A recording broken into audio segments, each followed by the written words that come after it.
ગીર સોમનાથમાં વન વિભાગે મોટી કાર્યવાહી કરી। સિંહની પજવણી મુદ્દે મોટી કાર્યવાહી। ગેરકાયદે જંગલ પ્રવેશ મામલે કાર્યવાહી। પ્રભાસ પાટણ વિસ્તારના 8 યુવકોને ઝડપી લેવામાં આવ્યા છે। જસદહાર રેન્જ અને સ્થાનિક પોલીસની સંયુક્ત કામગીરીમાં વેરાવળ અને તમામ સામે વન્યજીવ સંરક્ષણ કાયદા હેઠળ કાર્યવાહી કરવામાં આવી। જ્યારે કેટલાક ઇન્સ્ટાગ્રામ આઈડી પર વિડીયોને લઈને પણ કાર્યવાહી ચાલુ રહી છે। તો સિંહની પજવણી થાય છે અને ગેરકાયદેસર સિંહ દર્શન પણ થાય છે, તેના મામલે હવે વન વિભાગે એક્શન લીધા છે। સિંહની પજવણી મુદ્દે 8 જેટલા યુવકોને પકડવામાં આવ્યા છે અને તેમની સામે કાયદેસરની જે કાર્યવાહી છે એ કરવામાં આવી રહી છે। આ સાથે જ જે લોકો ઇન્સ્ટાગ્રામ પર ગેરકાયદે સિંહોના અથવા પજવણીના વિડીયો પણ અપલોડ કર્યા હશે તો એની પણ તપાસ થઈ રહી છે અને તેમની સામે પણ એક્શન લેવામાં આવશે। ગેરકાયદેસર સિંહ દર્શન અથવા તો જંગલમાં પ્રવેશ કરી અને સિંહોની પજવણી કરવામાં આવી રહી છે એવા તમામ લોકોની સામે હવે એક્શન લેવામાં આવશે। ગીર સોમનાથમાં ગીર ગઢડાના પાણખાણ ગામે રેવન્યુ વિસ્તારમાંથી સિંહનો મૃતદેહ મળી આવ્યો। અંદાજે 1 થી 2 વર્ષની ઉંમરના સિંહનો આ મૃતદેહ મળી આવ્યો છે। સિંહનું મોત ઇન ફાઇટમાં થયું હોય એવી આશંકા છે। મૃતદેહ પર ઈજાના નિશાન પણ મળ્યા છે, જેના કારણે ઇન ફાઇટની આશંકા છે। વન વિભાગ દ્વારા તપાસ હાથ ધરવામાં આવી છે। તો ગીર સોમનાથમાં પાણખાણ રેવન્યુ વિસ્તારની આ ઘટના છે, જેમાં એક સિંહનો મૃતદેહ મળ્યો છે।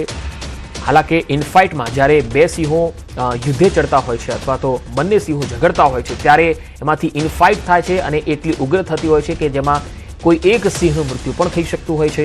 આ ઇનફાઇટમાં આ સિંહનું મોત થયું હોય એવી આશંકા વ્યક્ત કરવામાં આવી છે। વન વિભાગ આ સમગ્ર મામલે તપાસ કરી રહ્યું છે।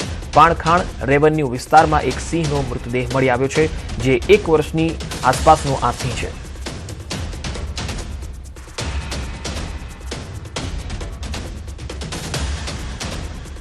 તો વધુ એક સમાચાર ગીર સોમનાથથી આવી રહ્યા છે। ગીર સોમનાથમાં વેરાવળના ડારી દરિયા કિનારેથી કન્ટેનર મળી આવ્યું છે। બિનવારસુ દરિયા કિનારે આ કન્ટેનર મળી આવ્યું છે। કન્ટેનર દરિયામાંથી તણાઈને આવ્યું છે। પ્રભાસ પાટણ અને એસઓજી પોલીસને પેટ્રોલિંગ દરમિયાન મળી આવ્યું છે। પોલીસે કોસ્ટગાર્ડ અને કસ્ટમ વિભાગને જાણ કરી છે। જો કે કન્ટેનર ખાલી હોવાથી ચિંતાની કોઈ વાત નથી। તો કોસ્ટગાર્ડ અને કસ્ટમ વિભાગને જાણકારી આપવામાં આવી છે। આ કન્ટેનર ખાલી છે, જો કે બિનવારસી હાલતમાં મળ્યું છે, જેથી ડારી દરિયા કિનારે અને વેરાવળમાં જે કોસ્ટગાર્ડ છે એ હવે આ સમગ્ર મામલે તપાસ કરશે કે આ કન્ટેનર ક્યાંથી આવ્યું, કેવી રીતે આવ્યું, શું તણાઈને આવ્યું છે કે પછી અન્ય કોઈ દ્વારા અહીંયા લાવવામાં આવ્યું છે। આ તમામ બાબતોની જે તપાસ થઈ રહી છે। આ તો પોલીસને પેટ્રોલિંગ દરમિયાન આ બિનવારસી કન્ટેનર મળ્યું છે, જેથી કસ્ટમ વિભાગને પણ જાણ કરાઈ છે અને કોસ્ટ ગાર્ડને પણ જાણ કરવામાં આવી છે। હાલ આગળની તપાસ ચાલુ છે। જો કે કન્ટેનરમાંથી કોઈ વસ્તુ એવી નથી મળી આવી અથવા તો આખું કન્ટેનર છે એ ખાલી અવસ્થામાં મળી આવ્યું છે।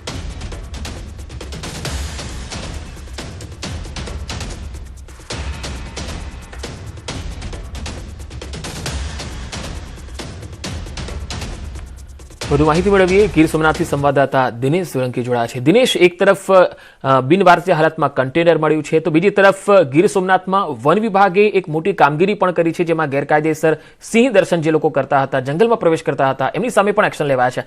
બંને સ્ટોરીમાં ખાસ શું વધુ વિગત છે આપની પાસે? જી બિલકુલ પંકજ, ખાસ કરીને પહેલા હું આપને જણાવી દઉં કે હાલ જે પ્રમાણે દરિયાની અંદર કરંટ હતો અને ભારે વરસાદ છે તે પણ દરિયા કિનારા ઉપર વરસ્યો હતો। ખાસ કરીને જૂનાગઢના માંગરોળથી લઈ અને રાજુલા જાફરાબાદ સુધીના વિસ્તારોની અંદર જે ધોધમાર વરસાદ વરસ્યો હતો અને તેમના કારણે દરિયાની અંદર જે ભારે કરંટ હતો તેમને લઈને ક્યાંક ને ક્યાંક આ કન્ટેનર છે કે જે વેરાવળના ડારી દરિયા કિનારા નજીક તણાઈને આવ્યું છે। ખાસ કરીને જ્યારે પાટણ પોલીસ અને એસઓજીની ટીમ છે તે દરિયા કિનારા ઉપર પેટ્રોલિંગમાં હતી ને તે દરમિયાન જ આ કન્ટેનર છે તે મળી આવ્યું છે। જોકે ત્યારબાદ પોલીસ દ્વારા કોસ્ટગાર્ડ અને જે કહી શકાય કે કસ્ટમ વિભાગને જાણ કરવામાં આવી હતી અને તેમના દ્વારા આ કન્ટેનર છે તેમની તપાસ હાથ ધરવામાં આવી હતી। જોકે કન્ટેનર છે તે બંને સાઈડથી ખુલ્લી હાલતમાં હતું, તેમની અંદર કોઈ પણ પ્રકારની વસ્તુઓ કે કોઈ પણ સાધન સામગ્રી ન હતી, પરંતુ જે પ્રમાણે કહી શકાય કે આ કન્ટેનર છે તે દરિયાની અંદર ભારે કરંટ હોવાને કારણે આ કન્ટેનર છે તે તણાઈને આવ્યું છે। એટલે હાલ જે પ્રમાણે આ કન્ટેનર મળી રહ્યું છે અને તેમાં કોઈ શંકાસ્પદ વસ્તુ નથી મળી, એટલે કોઈ ચિંતાનો વિષય નથી। તો બીજી તરફ જે પ્રમાણે હાલમાં જ સિંહોના અવારનવાર કહી શકાય કે હુમલાના પ્રમાણ વધી રહ્યા છે અને ખાસ કરીને ઘણા લોકો છે તે સિંહોની પજવણી કરતા હોય છે અને તે પ્રમાણે ગીર પશ્ચિમ વન વિભાગ દ્વારા એક કાર્યવાહી છે તે હાથ ધરવામાં આવી છે અને તેમના માધ્યમથી જે અલગ અલગ લોકો હોય છે કે જે ગેરકાયદેસર રીતે સિંહોના દર્શન કરવા જંગલની અંદર પ્રવેશ કરતા હોય છે અને સાથે સાથે જીવોની પજવણી છે તે પણ કરતા હોય છે. અને ત્યારબાદ તેઓના પોતાના જે ઇન્સ્ટાગ્રામ આઈડી હોય છે, સોશિયલ મીડિયા એકાઉન્ટ હોય છે, તેમની અંદર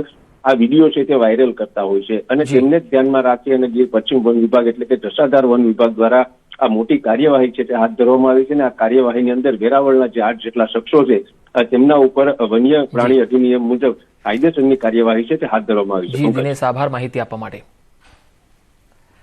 વાત હવે અરવલ્લીની. અરવલ્લીમાં શ્રમિક મહિલાની રોડ પર પ્રસૂતિ થઈ. બાયડના સાઠંબા રોડ પર આ પ્રસૂતિ થઈ. પતિ સાથે બાઇક પર જઈ રહેલી મહિલાને પીડા ઉપડી. અસહ્ય દુખાવા બાદ રોડ પર જ બાળકીનો જન્મ થયો. શ્રમિક પત્ની માટે રસ્તા પર મદદ માંગી રહ્યો હતો. એક રાહદારીએ તરત 108ને કોલ કરીને મદદ કરી. મહિલાને બાળકી સાથે હોસ્પિટલ ખસેડાઈ છે. હાલ મહિલા અને બાળકી બંને સુરક્ષિત છે.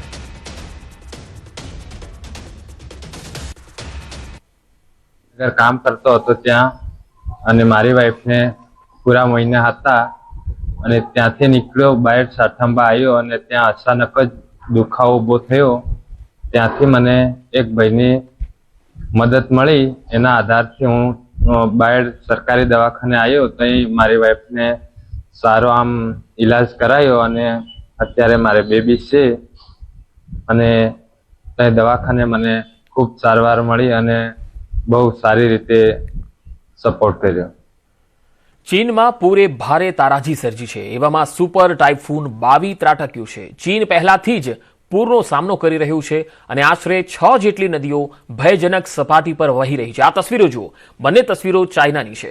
ભારે પૂરને કારણે આશરે 1 લાખ લોકો ઘર વિહોણા થઈ ગયા, જ્યારે 22 વાવાઝોડાની ભીતિને પગલે 17 લાખ લોકોને સુરક્ષિત સ્થળે ખસેડવામાં આવ્યા છે.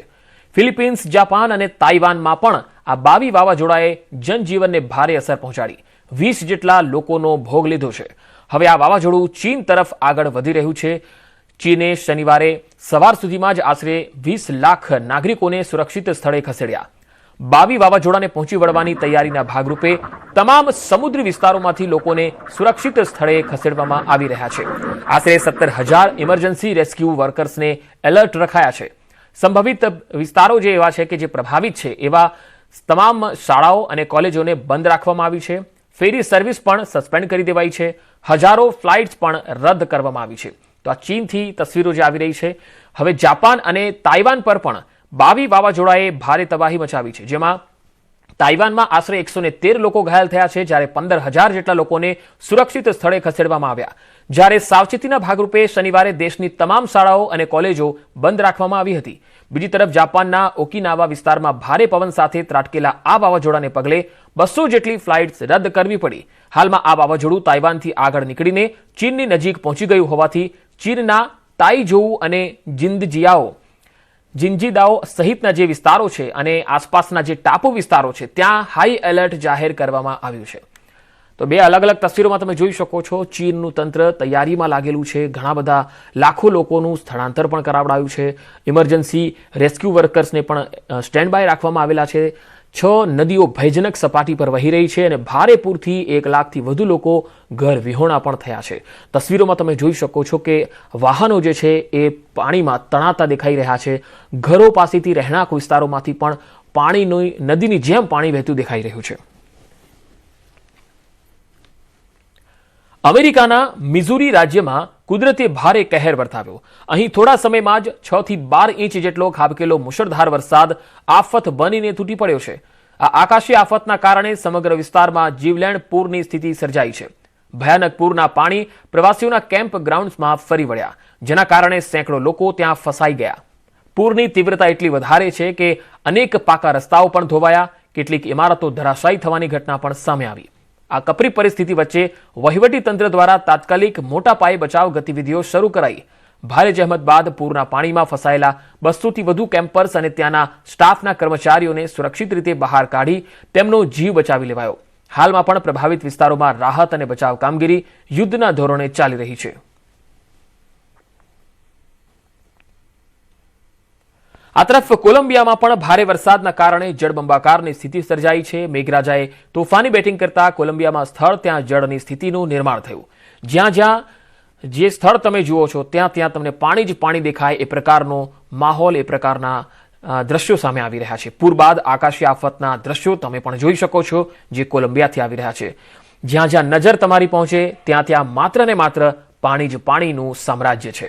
જળ વિસ્ફોટના કારણે બધું જ પાણીમાં સમાઈ ગયું છે. તો કોલંબિયામાં પૂરથી હાહાકાર મચી ગયો છે. આખા વિસ્તારમાં તમે જોઈ શકો છો જાણે નદીમાં ફેરવાઈ ગયો હોય આખો વિસ્તાર. એ પ્રકારના દ્રશ્યો સામે આવી રહ્યા છે. સ્થાનિક વહીવટી તંત્રની જે ટીમો છે એ રેસ્ક્યુ કામગીરીમાં લાગેલી છે.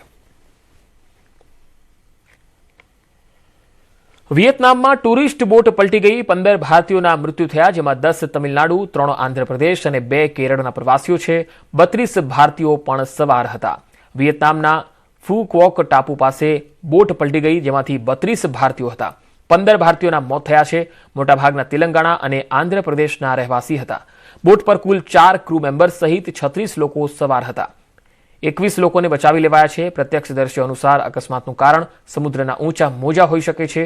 જેનો વિડીયો સામે આવ્યો છે તે મુજબ ઊંચા મોજા પણ ઉછળતા દેખાય છે. એવું કહેવાય છે કે પ્રવાસીઓએ લાઈફ જેકેટ નહોતા પહેર્યા. જ્યારે બોટ પલટી ત્યારે પ્રવાસીઓ બોટ નીચે ફસાઈ ગયા. બોટ ભારતીય પ્રવાસીઓને ફુકોક ટાપુ પાસે આવેલા હોનમે રૂટથી નોંગાઈ ટાપુ પર ફરવા લઈ જઈ રહી હતી, પરંતુ એ કિનારાથી લગભગ 400 મીટર પહેલા જ પલટી ગઈ. ગોઆઈ ટાપુને તેના સ્વચ્છ સમુદ્ર, નાના દરિયા કિનારા અને કોરલ રીફ ડાઇવિંગ માટે જાણીતો છે. અહીં પહોંચવા માટે પ્રવાસીઓ સામાન્ય રીતે એનથોઈ બંદરથી બોટ અથવા સ્પીડ બોટ ભાડે લે છે. ભારતના અનેક પહાડી રાજ્યો હાલમાં મેઘ પ્રહારના કારણે ગંભીર પરિસ્થિતિનો સામનો કરી રહ્યા છે. ઉત્તરાખંડ, હિમાચલ પ્રદેશ અને જમ્મુ કાશ્મીર સહિતના વિસ્તારોમાં મુશળધાર વરસાદે ભારે હાહાકાર મચાવ્યો છે. ચોમાસાની આ આક્રમક અસરને કારણે પહાડી વિસ્તારોમાં ભૂસ્ખલન અને રસ્તા બંધ થવાની ઘટનાઓ ચિંતાજનક રીતે વધી છે. હિમાચલ પ્રદેશમાં પણ ભારે વરસાદથી લોકો ત્રાહિમામ પોકારી ગયા છે. શિમલા સહિતના શહેરોમાં પૂર જેવી સ્થિતિ છે. નદીઓ ગાંડીતૂર થઈ છે. ભારે વરસાદને કારણે થયેલા ભૂસ્ખલનથી ઉત્તરાખંડમાં 120 રસ્તાઓ બંધ થઈ ગયા. યમુનોત્રી નેશનલ હાઈવેનો એક ભાગ ધોવાઈ ગયો અને પછી લગભગ 100 યાત્રાળુઓને દોરડા વડે બહાર કાઢવામાં આવ્યા. બીજી તરફ બદ્રીનાથમાં ભારે વરસાદ બાદ અલકનંદા નદી ગાંડીતૂર બની.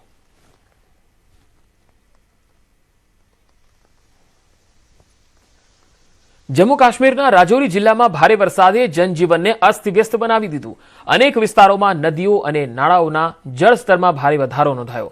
રાજૌરીના બુથોરી ગામમાં આવેલું સ્મશાન ઘાટ સંપૂર્ણપણે પાણીમાં ડૂબી ગયું. સ્થાનિકોના જણાવ્યા મુજબ ભારે વરસાદને કારણે તેમને મોટા પાયે નુકસાનનો સામનો કરવો પડ્યો. સમગ્ર વિસ્તારમાં ભારે વરસાદને પગલે ચિંતાજનક સ્થિતિનું નિર્માણ થયું છે. તો જમ્મુ કાશ્મીરના પૂંછ જિલ્લાની જો વાત કરીએ તો અહીં મેંધર વિસ્તારમાં ભારે વરસાદને કારણે ડાક બંગલા નજીક રસ્તા પર લગભગ 1 મીટર સુધી પાણી ભરાયા, જેના કારણે ટ્રાફિક ગંભીર રીતે પ્રભાવિત થયો. આ ઘટના એક દિવસ પહેલા આરી વિસ્તારમાં આવેલા અચાનક પૂર બાદ બની, જ્યાં 25 લોકોને સુરક્ષિત રીતે બચાવી લેવાયા. લગભગ 8 ઘરોને નુકસાન થયું અને એક રસ્તો 1 કલાક સુધી બંધ રહ્યો. હાલ પ્રશાસન સમગ્ર પરિસ્થિતિ પર સતત નજર રાખી રહ્યું છે અને સ્થાનિક લોકોને પૂર પ્રભાવિત વિસ્તારોમાંથી દૂર રહેવા તેમજ જરૂરી ન હોય તો મુસાફરી ટાળવાની અપીલ કરી છે. છત્તીસગઢના ધમતરી જિલ્લામાં આવેલો પ્રખ્યાત નરહરા વોટરફોલ ફરી એકવાર પ્રવાસીઓના સ્વાગત માટે તૈયાર છે. ગયા વરસાદી સિઝનમાં અંદાજે 2 લાખથી વધુ પ્રવાસીઓ અહીંયા પહોંચ્યા હતા. આ વર્ષે સારો વરસાદ થતાં આ સંખ્યા વધુ વધવાની છે, જેને ધ્યાનમાં રાખીને જિલ્લા પ્રશાસને સુરક્ષા સહિત તમામ જરૂરી તૈયારીઓ પૂરી કરી છે. પહોંચ માર્ગ, વ્યૂ પોઈન્ટ, માહિતી બોર્ડ અને પાર્કિંગ વ્યવસ્થાને સુધારી છે. સાથે જ સુરક્ષાના ભાગરૂપે ગોતાખોરો અને નગર સૈનિકોને પણ તૈનાત કરાયા છે, જેથી કોઈપણ આપાતકાલીન પરિસ્થિતિમાં તરત મદદ મળે.